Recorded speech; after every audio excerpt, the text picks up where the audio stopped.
Baik, Assalamualaikum warahmatullahi wabarakatuh. Kita akan mulakan topik yang pertama bagi subjek sistem jaminan halal dan pengauditan. Jadi seperti yang saya dah terangkan dalam pertemuan sebelum ini, kita tidak hanya menjurus kepada sistem jaminan halal sahaja, tapi kita akan merujuklah kepada garis panduan baru yang dikeluarkan oleh pihak JAKIM, iaitu Sistem Pengurusan Halal Malaysia, ataupun dalam bahasa Inggeris ni kita panggil sebagai Malaysian Halal Management System, MHMS 2020. Jadi sistem jaminan halal ini sekarang dah jadi sebahagian daripada MHMS. Dan satu lagi adalah Internal Halal Control System di bawah MHMS. So kita akan tengok satu persatu, step by step, apa yang saya maksudkan dengan MHMS, apa yang saya maksudkan dengan sistem jaminan halal, ataupun kita lebih mudah kita sebut HAS dalam bahasa Inggerisnya adalah Halal Assurance System. Jadi pelajar saya harap lepas ni boleh tangkap bila saya sebut HAS yang merujuk kepada Halal Assurance System, iaitu sistem jaminan halal itu sendiri di sini, ataupun Internal Halal Control System. So kita akan tengok apa yang ada dalam sistem pengurusan halal Malaysia, ataupun short form kita panggil sebagai MHMS. So itu dalam bahasa Inggeris dia adalah Malaysia Halal Management System. So lebih mudah kita sebut MHMS. So saya harap lepas ni pelajar boleh membiasakan diri dengan terms yang saya gunakan ni lah. Jadi seperti yang saya maklumkan sebelum ini, ini adalah kenyataan dan perkeliling. Perkeliling yang dikeluarkan oleh JAKIM. JAKIM di bawah bahagian hub halal JAKIM. So JAKIM tu luas. Yang menguruskan halal adalah di bahagian hub halal JAKIM. Jadi pada minggu lepas, mereka dah mengeluarkan perkeliling yang kedua untuk tahun 2020 berkenaan dengan pemakaian dua garis panduan ataupun manual yang baru. Dua manual yang baru, yang mana satu lagi MS dekat sini, Malaysian Standard dekat sini, yang telah dikeluarkan pada tahun 2015 telah pun terpakai. Jadi yang terbaru adalah dua ni. Sebelum ni saya dah sebut MPPHM, inilah dia, Manual Prosedur Pensijilan Halal Malaysia, dan satu lagi adalah Sistem Pengurusan Halal Malaysia, ataupun kita panggil sebagai MHMS. Yang ini Manual Prosedur, short form kita panggil MPPHM, yang ini kita panggil sebagai MHMS. So yang kita akan tengok dalam subjek ini, kita fokus lebih kepada di sinilah, iaitu MHMS. MHMS 2020 ni menggantikan guideline for halal assurance management system yang lama dulu. Sebelum ini diguna pakai pada tahun 2011. Dan dalam guideline for halal assurance management system ni hanya fokus kepada HAS. Tapi yang saya sebutkan hari itu, HAS sekarang ni dah jadi sebahagian dalam MHMS di sini. Dan ada satu lagi elemen, IHCS. Kejap lagi kita tengok. So itu yang akan diguna pakai. Maksudnya sekarang semua industri akan mengguna pakai sistem pengurusan halal Malaysia. Kalau dulu yang guideline for halal assurance management system ni hanya terpakai bagi syarikat kategori besar dengan sederhana sahaja. Tapi sekarang ni apabila ada MHMS yang ini, syarikat kecil, mikro, besar, sederhana, semuanya kena rujuk dengan MHMS. Maksudnya tiada pengecualian lagi. Sebab apa? Yang besar dengan sederhana mereka kekal pakai HAS, kekal melaksanakan HAS, iaitu Halal Assurance System. Tapi bagi yang syarikat kecil dan mikro, dia ada satu lagi requirement di bawah MHMS ni, iaitu Internal Halal Control System. Jadi maksudnya MHMS di bawah dia ada HAS dan di bawah dia satu lagi ada IHCS. Ada dua pecahan.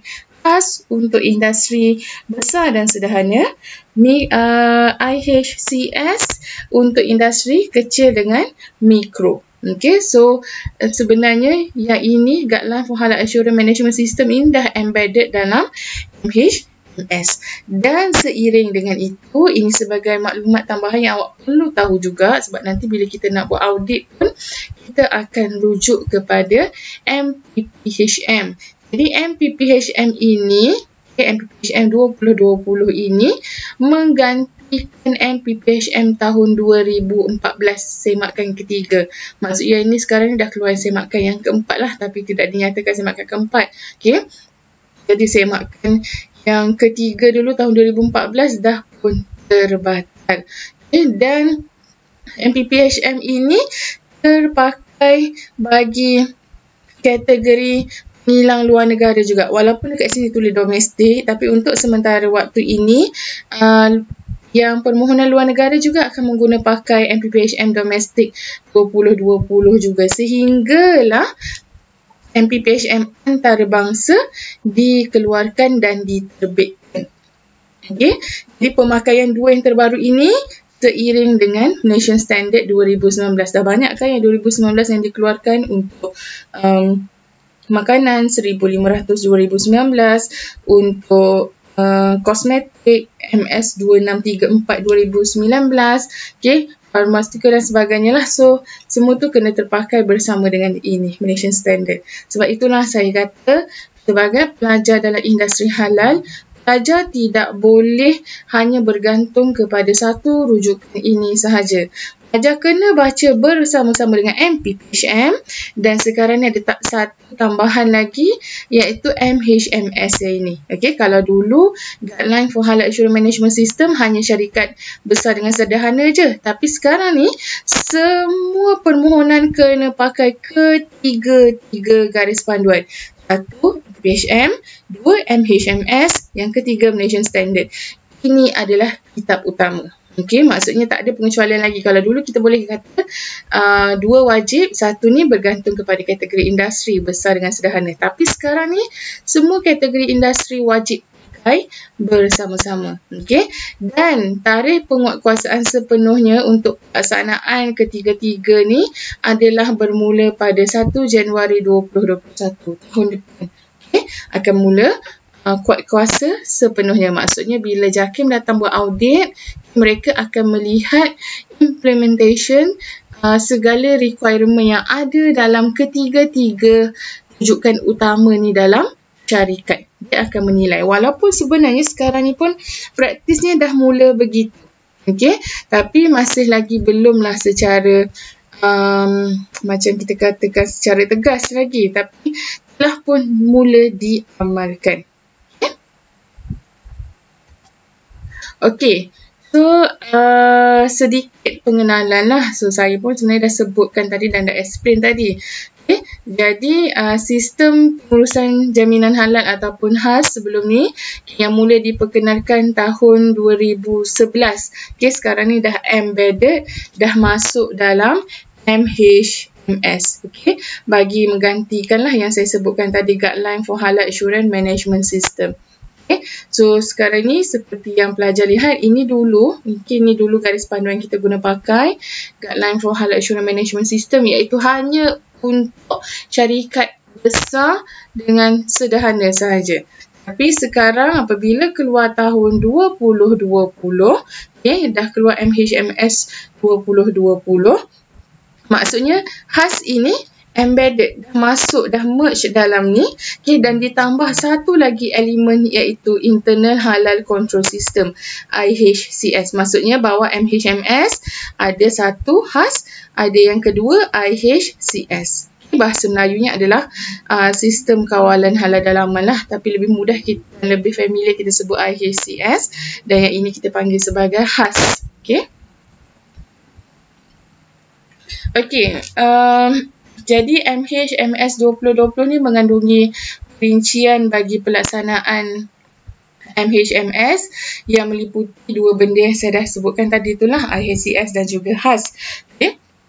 Dan pelaksanaan MHMS ini meletakkan tanggungjawab kepada pihak syarikat atau pemohon untuk memastikan segala keperluan pensijilan halal Malaysia dipatuhi sepanjang masa. Sepanjang masa maksudnya bukan ketika nak mohon sahaja syarikat dia buat elok-elok, pastikan bahan ramuan yang halal, pekerja, fasiliti dan sebagainya. Tapi nak pastikan bahawa selepas dia dapat pensijilan halal, semua elemen itu dia sentiasa patuh. Walaupun dia dah dapat pensijilan halal. Jadi itulah peranan utama MHMS, nak make sure bahawa integriti halal itu sentiasa dipelihara dan terjamin sepanjang masa dalam pengeluaran dan penghasilan produk dan perkhidmatan halal. Okey. So ini yang saya ceritakan tadi. Ini saya ringkaskan. Okey, saya buat dalam table macam ni supaya awak nampak. Okey, so sekarang kita guna MHMS, di bawahnya ada HAS, di bawahnya ada IHCS. Jadi HAS ini terpakai kepada industri besar dan sederhana, IHCS kecil dan mikro. Okay, so 4 kategori ni saya dah sebut hari tu dalam kelas. 4 kategori ini ditentukan, ditentukan berdasarkan pendapatan tahunan syarikat. Okay, berapa pendapatan tahunan syarikat? Kalau misal kata 500,000 ke atas, so dia jatuh dalam kategori yang mana? So dia akan ditentukan. Boleh kata industri self-declare. Kata, kami ni industri kecil je. Tapi bila tengok pendapatan tahunan, jualan tahunan dia melebihi daripada industri kecil. Mungkin boleh jadi industri sederhana ataupun besar. Jadi penentuan kategori industri adalah berdasarkan pendapatan tahunan dan juga jualan tahunan tu lah. So misal kata dalam skim pensijilan, skim saya sebut sebelum ni, skim pensijilan merujuk kepada syarikat yang nak memohon sijil halal, ada dalam skim tersebut. Contoh syarikat tu buat Qadir. Jadi skim pensijilan dia adalah di bawah produk makanan dan minuman. Katakan kalau restoran, skim pensijilan dia adalah di bawah premis makanan. Sebelum ni skim pensijilan saya sebutkan ada 7. Sebelum ni dalam MPPHM 2014 yang sebelum ni. Iaitu ada produk makanan dan minuman, premis makanan, kosmetik, farmaseutical, logistik, rumah sembelih, barang gunaan. 7 skim. Tapi macam tadi saya sebut, PPHM dah keluar yang tahun 2020 dan dalam tu ada tambahan 2 lagi skim, iaitu medical device ataupun peranti perubatan, dan satu lagi adalah untuk OEM, Original Equipment Manufacturer. So ada 9 skim sekarang ni. Dalam 9 skim ini, dia pecahkan lagi. Setiap skim ada 4 kategori industri. Macam produk makanan dan minuman, dia ada industri besar, sederhana, kecil, mikro. Contoh macam Nestle, confirm lah dia dalam kategori industri besar. Kalau misalkan Safiah Enterprise contohnya, tengok berapa pendapatan tahunan dia, akan tentukan sederhana ke, kecil ke ataupun mikro. Begitu juga dengan premis makanan, begitu juga dengan kosmetik, farmaseutical, logistik dan seterusnya. So maksudnya dalam 9 skim, setiap skim tu dia ada pecahan industri. So pecahan industri inilah yang akan menentukan kalau di industri besar dia kena buat apa? Dia kena buat HAS. Satu lagi, berapa bayaran fee pensijilan dia? Setahun 1,000, 2 tahun 2,000. So begitu jugalah dengan mikro, setahun 100, 2 tahun jadi 200 sebab sijil halal tempoh sah laku, valid dia adalah selama 2 tahun. Jadi dia kena bayar yuran pensijilan 2 tahun. Maksudnya 100 kali 2 tahun jadi 200 sahaja. So itulah sangat penting untuk mengkategorikan setiap industri ni. Satu, nak tentukan fee bayaran. Yang kedua adalah nak tentukan dia kena ikut requirement yang mana, keperluan yang mana. Dalam MHMS nak tentukan dia ni kena buat HAS ataupun IHCS. Kalau dalam MPPHM dia ada requirement dia, berapa orang pekerja Islam, nak kena ada eksekutif halal ke tidak, kena ada penyelia Muslim ke tidak. So itu dalam MPPHM. So faham dekat sini kepentingan untuk menentukan kategori industri. Saya ulang sekali lagi. Skim pensijilan ada 9. Dalam setiap skim ada pecahan 4 kategori industri. Okey, dan kategori industri ini sama ada besar, sederhana, kecil dan mikro menentukan yang pertama berapa fee yang dia kena bayar kepada JAKIM, fee pensijilan. Yang kedua nak menentukan keperluan yang dia kena ikut untuk pensijilan halal di bawah MHMS dan juga MPPHM. Okey, so dua benda ni dia kena comply. Okey, so itu adalah kategori industri. So sekarang saya harap pelajar dah nampak. Okey, kalau dulu HAS ni berdiri sendiri saja, sekarang ada tambahan satu lagi elemen dekat sini. Okey. Okey, jadi dekat sini inilah perbezaan antara IHCS dan juga HAS. Okey, dalam MHMS tadi ada HAS dan IHCS. Jadi inilah perbezaan. Okey, kalau untuk industri besar dengan sederhana, dia kena ada apa dalam HAS. Dia kena buat HAS kan? Jadi apa yang dia kena ada dalam HAS dia? Kalau bagi industri kecil dan mikro, dia kena buat IHCS. Jadi apa yang kena ada dalam IHCS? Okey, jadi sebenarnya dalam HAS ni dia memang lebih kompleks lah sebab banyak elemen yang dia kena buat. Okey, so dalam HAS ataupun sistem jaminan halal, okay, dia kena buat polisi halal, dia kena wujudkan jawatan kuasa halal dalaman ataupun kita panggil sebagai internal halal committee. Internal halal committee. Dia lain dengan IHCS ya. Ini adalah internal halal committee merujuk kepada jawatan kuasa halal dalaman. Okey, ataupun kita panggil IHC saja. Kalau tambah S dia jadi sistem kawalan halal dalaman. Tapi ini IHC merujuk kepada internal halal committee. Kalau IHCS, internal halal control system. Okey, jadi dia kena buat audit dalaman, dia kena ada kawalan risiko halal. Inilah yang penentuan HCP. Okay, nak menganalisis risiko-risiko halal, bagaimana nak monitor corrective action dan sebagainya lah. Okey, itu kita akan belajar nanti. Okey, seterusnya kawalan bahan mentah, latihan halal, okey, kebolehkesanan ataupun traceability. Semakan HAS ni merujuk kepada review. Kita review balik apa yang kita telah buat, analisis makmal dan juga tertu. Analisis makmal ni terutamanya bagi bahan-bahan mentah lah, okay, untuk membuktikan status halal bahan mentah tersebut. Okay. Kalau pelajar tengok dekat IHCS ni, sebenarnya apa yang ada dekat HAS ni, kita cuma keluarkan 3 elemen je untuk jadikan dia dalam IHCS, iaitu polisi halal. Okay, so polisi halal dekat HAS dah ada. Kawalan bahan mentah, ataupun kawalan risiko halal. So dekat sini pun dah ada. Dan satu lagi adalah kebolehkesanan, iaitu di sini. Okay, traceability. Jadi maksudnya dalam IHCS dia tidak rumit, tidak kompleks macam dalam HAS. Apa yang ada dalam HAS, kita keluarkan sikit, kita asingkan, dapatlah IHCS. Okay, so selalunya kawalan bahan mentah ni kita buat prosedur ataupun kita katakan sebagai SOP. Okay, bagaimana kita nak kontrol penerimaan pembelian bahan mentah kita untuk make sure integriti produk halal yang kita nak hasilkan tu terjamin. Okay, dan kawalan risiko halal ni adalah untuk kita analisis dalam bahan mentah dan juga proses. Okay, so tu nanti kita akan buat bersama-sama.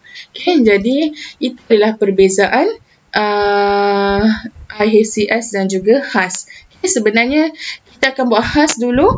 Nanti bila kita dah nampak semua ni, kita cuma keluarkan balik je polisi, kawalan risiko halal, kawalan bahan mentah ataupun kawalan bahan mentah dan juga traceability, dan jadilah IHCS. Sebab itulah saya katakan kalau misal kata industri kecil dengan mikro, contohnya dia nak buat HAS pun tak ada masalah juga. Okay, sebab elemen dalam HAS tu sama, cuma dikeluarkan 3 elemen, yang lain tu tak payah buat untuk IHCS.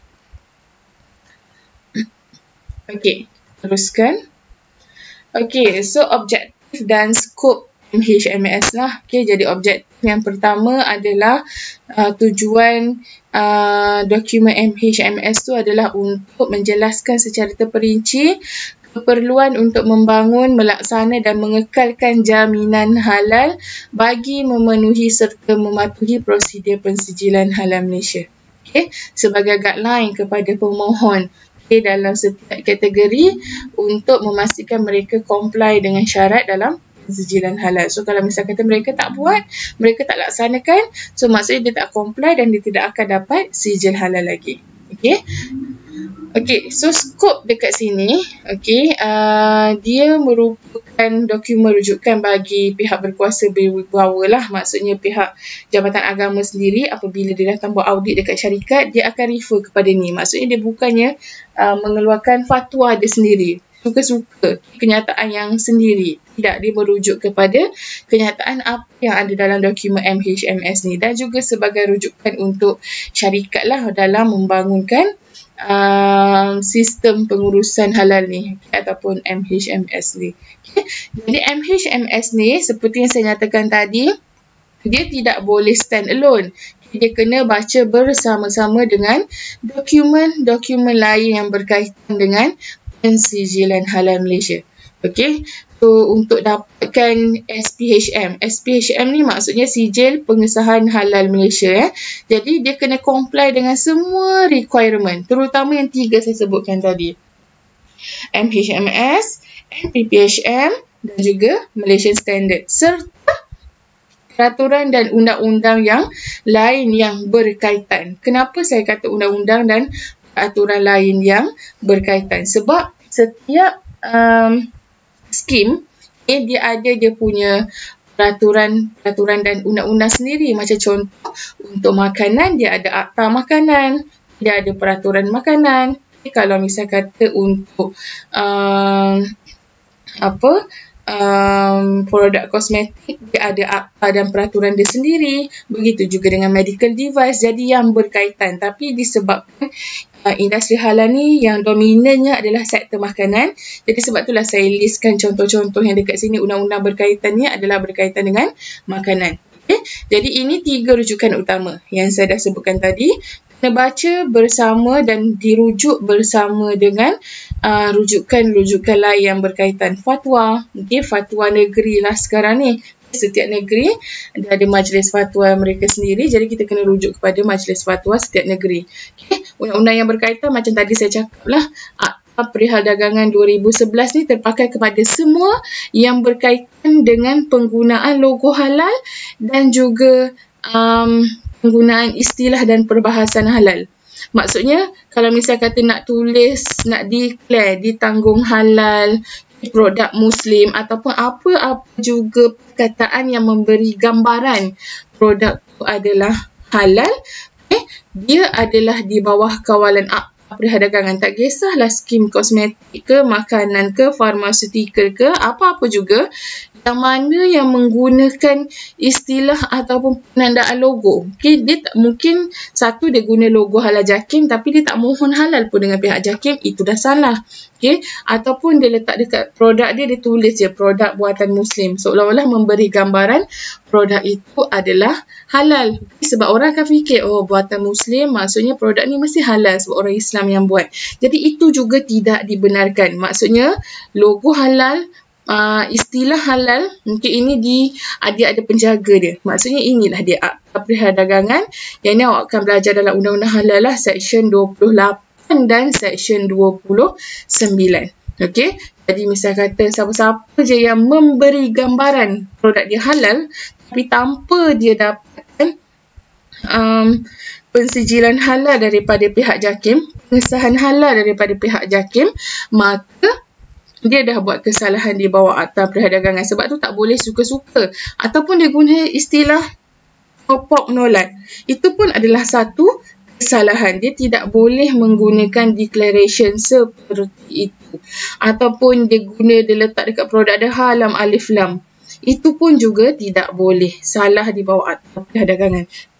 Ini terpakai kepada semua. Ini satu lagi, walaupun contoh premis makanan tu dia gantung ayat Quran, dia gantung Allah Muhammad, memberi gambaran seolah-olah itu adalah premis Muslim dan menyediakan makanan yang halal.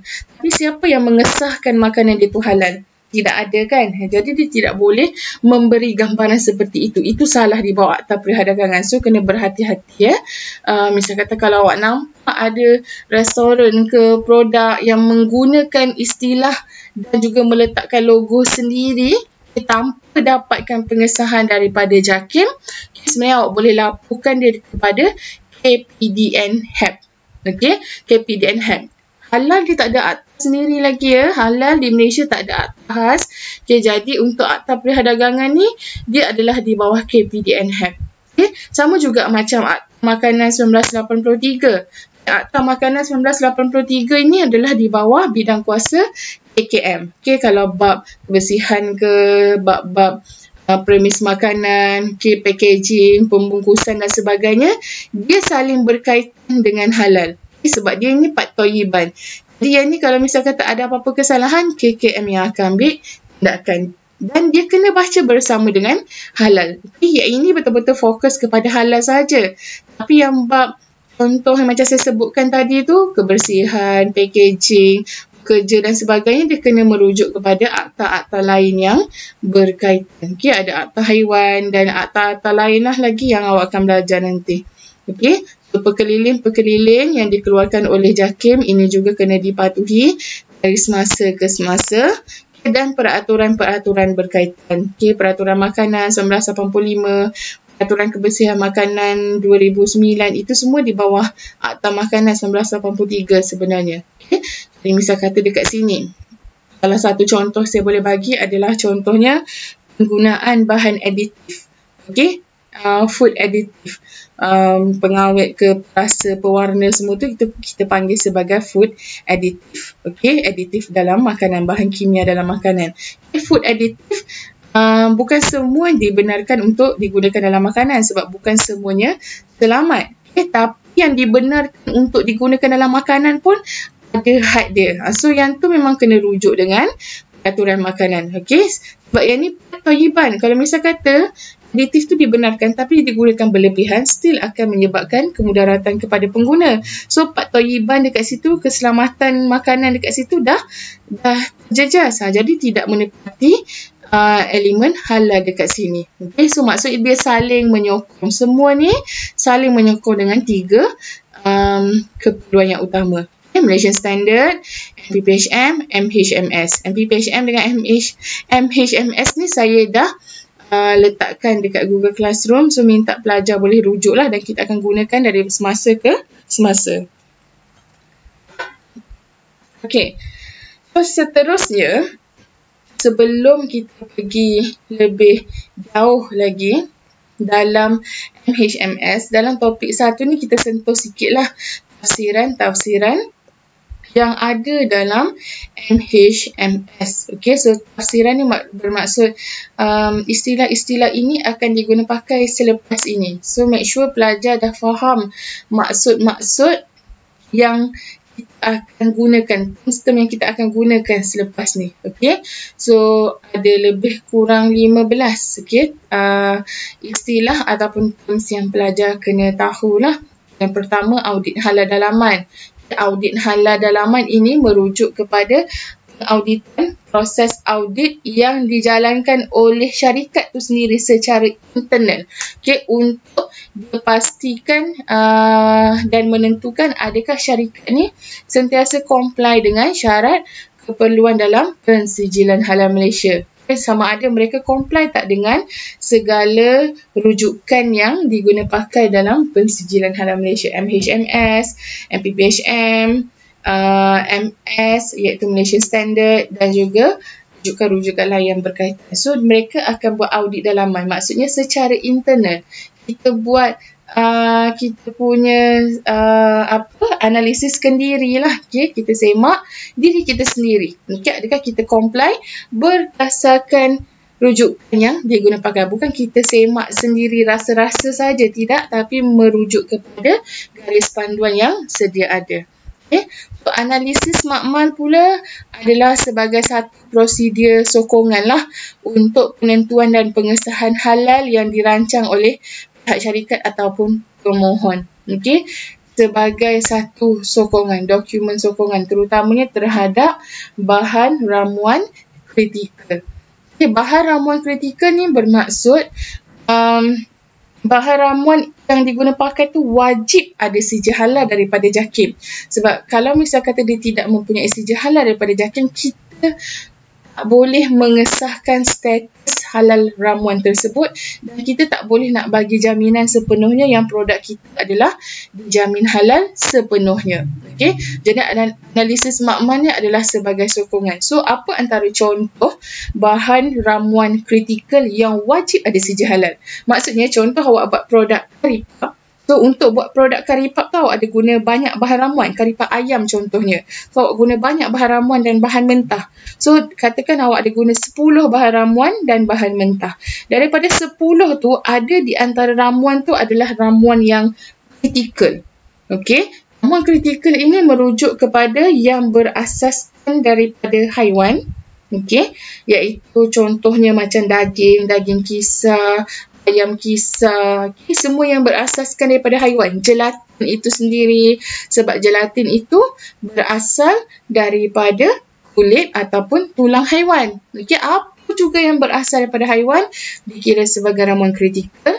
Yang mengandungi alkohol dalam bahan ramuan tersebut juga sebagai bahan ramuan kritikal. Contohnya macam alkohol yang ada dalam warna, dalam rasa untuk sebagai penstabil. Okey, jadi itu juga dikira sebagai bahan kritikal. Dan seterusnya yang menggunakan sumber daripada mikroorganisma. Okey, maksudnya bahan ramuan yang datang ataupun yang menggunakan daripada sumber mikroorganisma, okey, itu adalah ramuan kritikal. Okey, so yang ni awak dah belajar dalam subjek keselamatan makanan yang lepas. Okay, ada bahan-bahan ramuan yang diperbuat dan menggunakan mikrob dalam tu untuk menghasilkan sesuatu bahan ramuan ataupun produk. Jadi itu adalah kritikal. Sebab apa? Kita nak tahu mikrob tu bagaimana dia dibiakkan, menggunakan medium apa. Okay?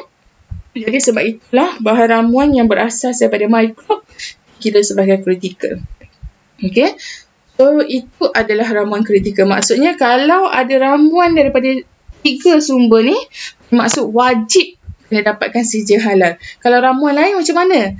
Lebih baik ada sijil halal. Tapi kalau misalkan tak ada, dia ada dokumen sokongan yang lain yang boleh dilampirkan bersama. Yang tu nanti awak akan belajarlah dalam subjek-subjek yang akan datang. Okay? So, ada dokumen-dokumen sokongan macam COA, MSDS. Tu nanti next semester dalam pensijilan halal awak belajar. Okay? So, seterusnya adalah definisi untuk halal control point. Ini kalau dalam HACCP awak belajar sebagai critical control point. Tapi dalam HAS, sistem jaminan halal, kita gunakan halal control point. Dia sebagai penentuan kawalan halal yang kita kena kenal pasti supaya kita ada langkah pengawalan, okay, dan kita ada pencemaran tu maksudnya boleh dielakkan dan kita ada backup sekiranya berlaku juga pencemaran, apa tindakan yang kena dibuat. So, itu adalah halal control point. Bagaimana nak buat halal control point ni? Dia sama macam HACCP dulu. Hampir sama. Okay, hampir sama macam HACCP dulu. Iaitu nak identify CCP. Okay, tapi nanti kita akan buat sekali lagi bersama-sama. Okay, step by step. Okay. Seterusnya dekat sini adalah jawatan kuasa halal dalaman ataupun kita panggil sebagai Internal Halal Committee. Okey, IHC. Jangan salah dengan IHCS. IHCS merujuk pada Internal Halal Control System.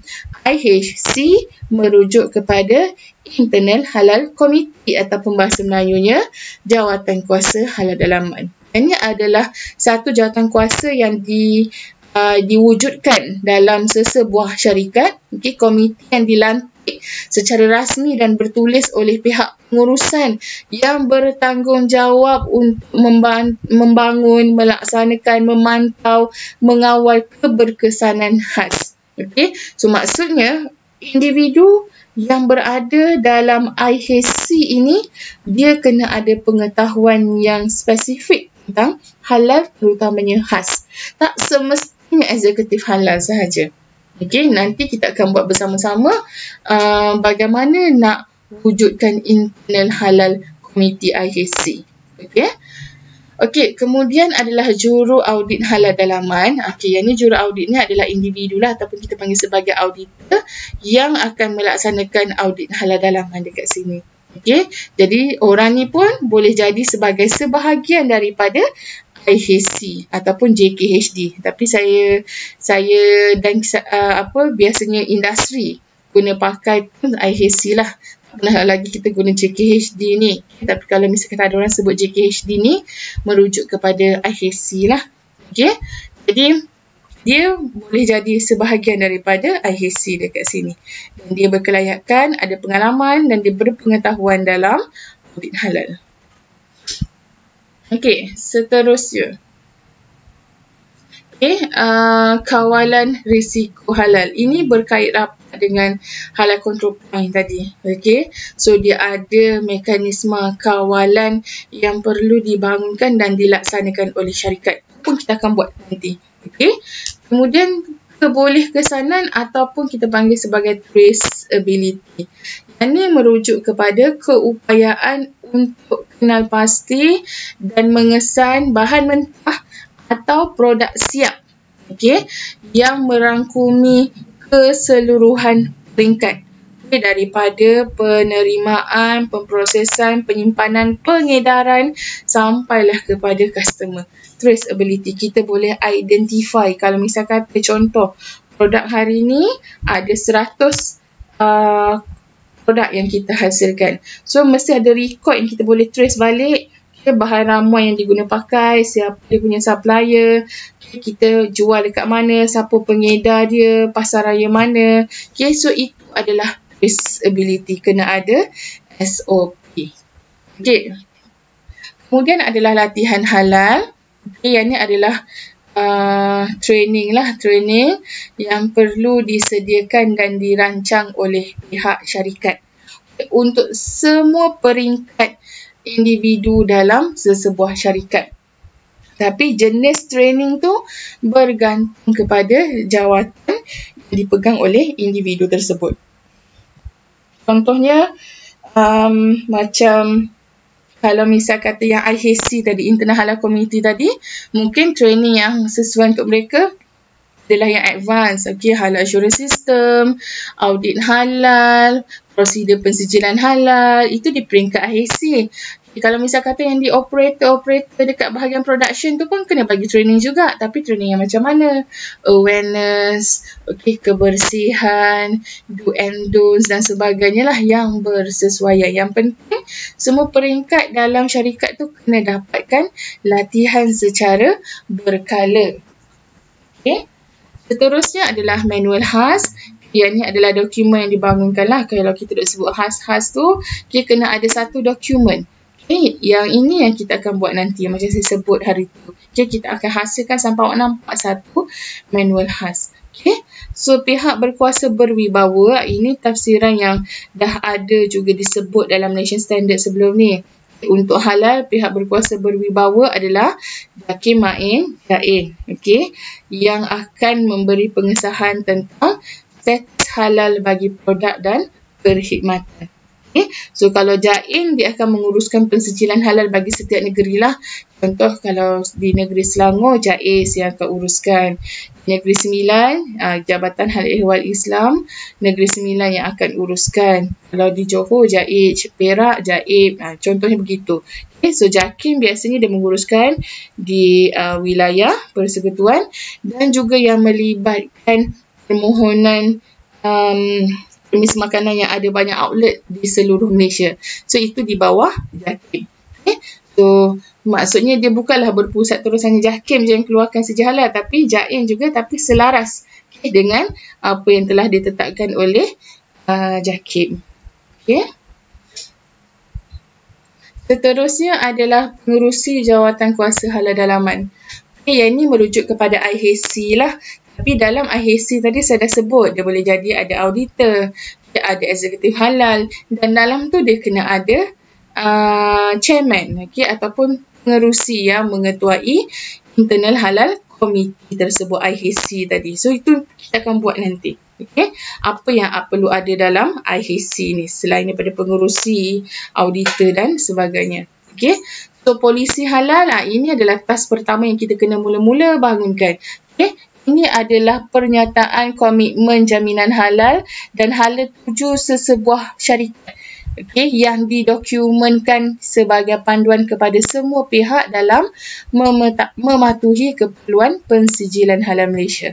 Okay. Ini adalah kenyataan yang menunjukkan syarikat itu akan memberikan komitmen yang baik dalam pensijilan halal. Okay. Jadi itu adalah polisi halal. Apa yang kena ada dalam polisi halal?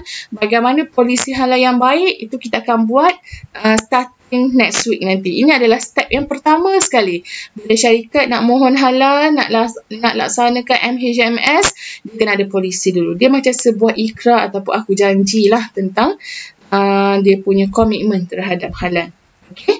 So semakkan HAS ataupun HAS review ini lebih kepada apabila HAS sudah dibangunkan dan dilaksanakan, dia akan melalui satu proses review oleh pihak management untuk melihat semula keberkesanan sistem yang kita bangunkan. Okay. So HAS dan IHCS ni saya dah sebutkan tadi perbezaannya. So ini yang kita akan buat nanti. Okay. Sebahagian 3 elemen yang ada dalam HAS ni ada dalam IHCS. So IHCS cuma ada 3 elemen saja yang dia kena bangunkan. Tapi HAS ada banyak elemen yang dia kena wujudkan. Okay.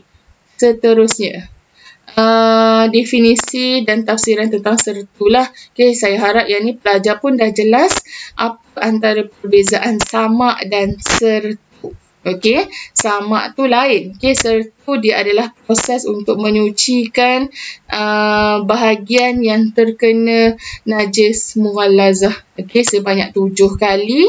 Okey, so yang pertama kita basuh dengan air tanah dan kemudian 6 kali tu kita basuh dengan air mutlak ataupun air yang bersih. Berbeza dengan samak. Samak adalah proses pencucian kulit haiwan yang nak dijadikan sebagai barang gunaan. Jangan tertukar lagi ya sertu dan samak. Okey. Seterusnya adalah plan pengurusan risiko. Jadi yang ini yang kita akan buat nanti, plan ni. Ini yang ada halal control point, risiko halal, bagaimana control mekanisme, corrective action dan apa antara rekod-rekod yang terlibat ni yang kita akan buat nanti. Ini adalah yang saya sebutkan hari tu, analisis hari tu. Okey, bermula dengan identify HCP dululah dan barulah kita boleh come up dengan prosedur-prosedur yang seterusnya. Okey, so dalam MHMS juga telah menggariskan tentang eksekutif halal. Okay. So ini sangat penting. Sesiapa nanti yang berkhidmat di syarikat, dia nak dilantik sebagai eksekutif halal, dia kena memenuhi 5 syarat ni. Dalam MPPHM pun dah sebut. Okay. Eksekutif halal ni lah orang yang bertanggungjawab untuk menguruskan halal dalam sesebuah syarikat. Yang pertama kenalah beragama Islam. Non-Muslim tak boleh jadi eksekutif halal. Kemudian warga negara Malaysia, berjawatan tetap. Maksudnya dia bekerja secara permanent dan full time, bukannya pekerja yang part time. Sebab dia tidak ada sepanjang masa dekat syarikat. Jadi dia kena berjawatan tetap. Kemudian dia perlulah berkelulusan minimum diploma pengurusan halal. Nampak dekat sini, maksudnya awak dekat sini dah memenuhi requirement dekat situ. Okey, dekat yang point D. Maksudnya pelajar dah ada minimum diploma pengurusan halal. Okey, bagi yang tak ada diploma pengurusan halal ataupun kelulusan yang setara, dia kena ada pengalaman dalam pengurusan halal at least 5 tahun. Okey, diploma pengurusan halal dah settle dekat situ. Okay, maksudnya sekarang ni pelajar memang beragama Islam, warga negara. Kemudian ada jawatan tetap. Jawatan tetap ni insya-Allah suatu hari nanti bila dah bekerja jawatan tetap, dan pelajar ada diploma pengurusan industri halal. Cuma untuk betul-betul declare sebagai eksekutif halal nanti lepas habis belajar ataupun sebelum habis belajar, pelajar perlu ambil satu sijil profesional daripada penyedia latihan halal yang diiktiraf oleh HPB. HPB ni adalah Halal Professional Board. So KPB juga merupakan salah sebuah penyedia latihan halal yang diiktiraf oleh Halal Professional Board, iaitu Akademi Halal lah yang kita buat kursus eksekutif halal tu. Kursus tu selama 9 hingga 10 hari. Jadi perlu ikut sekali lagi kursus ni sebagai pemantapan dan akan iktiraflah sebagai eksekutif halal. Okey, so sekarang kita tengok tentang sistem jaminan halal ataupun halal insurance system. Okey, so sistem jaminan halal seperti yang saya sebutkan sebelum ni, kita panggil, boleh juga dipanggil sebagai halal insurance system ataupun HAS lah. Dan saya memang biasa sebut HAS lah. So kalau lepas ni pelajar kena familiar bila kita sebut HAS je, ia merujuk kepada sistem jaminan halal. Dan tujuan HAS, ini pun awal-awal tadi saya dah terangkan, tujuan utama HAS adalah sebagai salah satu mekanisme kawalan dalam syarikat untuk kontrol, untuk memperbaiki, untuk mengelakkan, untuk mengenal pasti ketidakakuran yang mungkin muncul dalam menghasilkan produk halal. So kita nak maintain integriti halal tu, kita nak bagi jaminan kepada pengguna bahawa produk kita memang kita jamin halal. Okay? Kita ada kontrol sepanjang masa yang dapat meminimumkan risiko tidak halal berlaku dalam produk. Okay? Jadi objektif utama adalah untuk menentukan langkah pencegahan. Kita nak prevent terus. Okay? Dan kalaulah misal kata berlaku juga aksiden, okay, pencemaran dan sebagainya, so ada corrective action yang segera kita ambil untuk mengelakkan produk tu sampai kepada pengguna. Okay, tak nak lagi timbul isu lepas ni muncul dalam televisyen, radio, produk ni tidak halal, ditarik balik. Kita nak meminimumkan isu-isu seperti itu. Jadi pelajar bila masuk industri, itulah tanggungjawab utama pelajar. Okay, sebagai talent halal lah. Okay, jadi HAS ni untuk siapa? Seperti yang saya nyatakan tadi, dia bagi dalam kategori besar dan sederhana. Manakala bagi kecil dan mikro, kena buat IHCS, Internal Halal Control System.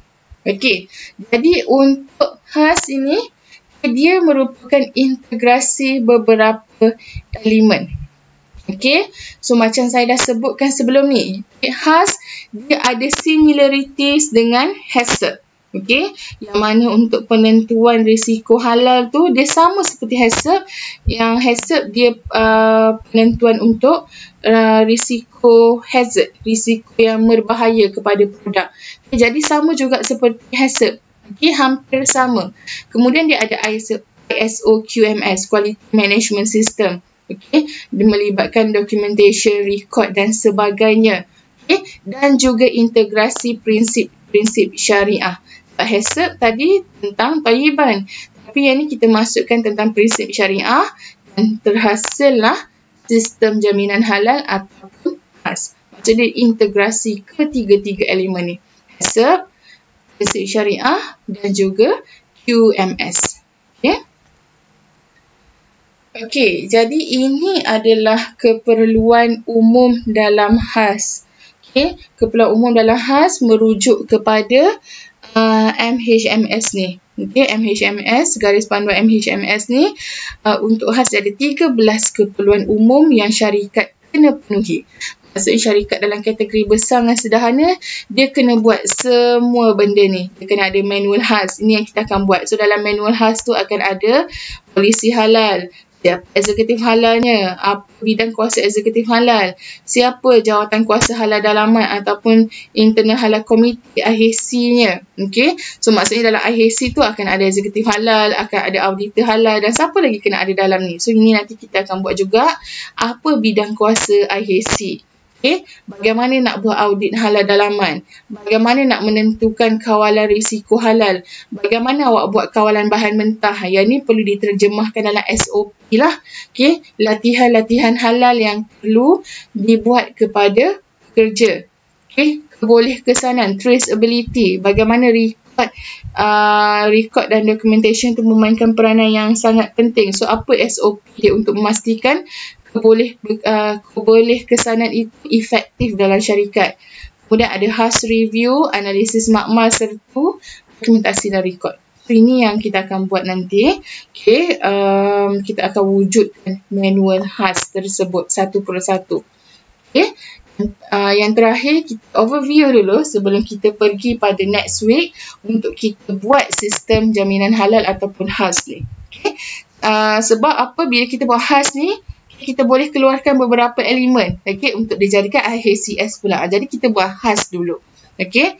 Yang pertama bermula dengan perancangan HAS, merangka dasar halal ataupun dekat sini merujuk kepada merangka polisi halal sebenarnya lah. Kemudian pelantikan jawatan kuasa halal dalaman, apa objektif HAS, buat SOP yang berkenaan, bagaimana sistem pentadbiran dan kawalan dokumen, prinsip HAS, buat audit, apa familiarisasi dan simulasi, bagaimana recall procedure, traceability, dan bagaimana nak conduct audit halal dalaman dan sampailah dapat kelulusan sistem jaminan halal ataupun HAS. So, sekarang ni bila keluar MHMS pun, pihak JAKIM dia ada laksanakan kita panggil sebagai penilaian dan penarafan. Okay, dia akan menilai kita punya sistem jaminan halal ataupun HAS tu dan dia akan bagi penilaian. Dia akan bagi ada grade dia.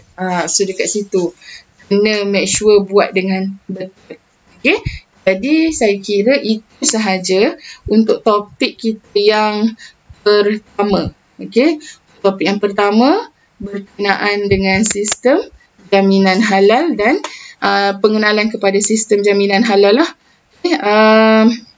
Jadi untuk makluman pelajar, saya ambil attendance melalui Google Form. Okay. Jadi mohon pelajar untuk isi Google Form dalam tempoh waktu kelas. Maksudnya kalau kelas 2 jam, selepas 2 jam saya akan tutup akses Google Form tersebut. So make sure pelajar isi Google Form itu beserta dengan soalan yang saya lampirkan dalam Google Form tersebut. Okay. So, soalan-soalan itu adalah berdasarkan penerangan kuliah saya tadi. Okay. Jadi, saya kira itu sahaja untuk hari ini. Terima kasih semua. Kita sudahi dulu dengan tasbih kifarah dan surah Wal Asr. Assalamualaikum warahmatullahi wabarakatuh.